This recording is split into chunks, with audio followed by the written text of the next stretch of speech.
Before entering Parliament, I was a history teacher at a local school in Ballarat for over a decade.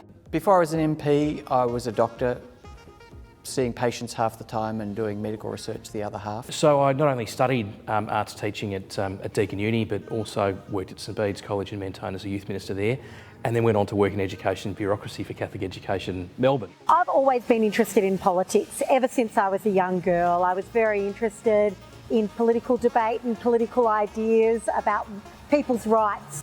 It was climate change that pushed me into the Greens. I have a steady stream of emails that are actually opening my eyes up to issues that I was completely unaware of. The thing that attracted me to state politics was that in the state parliament, you really deal with things that are at the very heart and that affect Victorians every single day.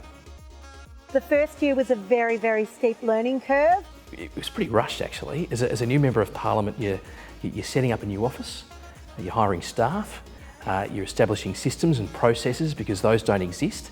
It was quite a surprise. It's extraordinary to see how the MPs are often sledging each other in the chamber. The minute you step outside, they're friendly as anything and mostly very decent human beings. Entering into politics is really, really challenging and it's really, really hard. But I'd really like more people, particularly more women, to put their hand up at all levels of government.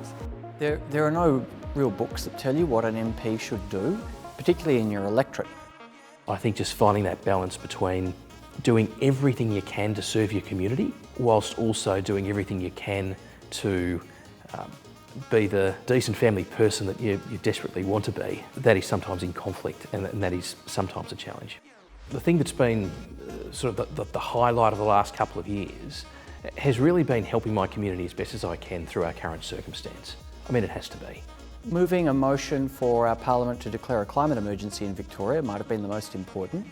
It hasn't happened yet, I'm sure it will. You can deliver huge grants to schools and to community groups and to sporting clubs, but sometimes when a constituent rings up and they're in a really, really challenging time, they just really are at their wits' end and they don't know what to do, being able to support them and get a great outcome from them is incredibly rewarding.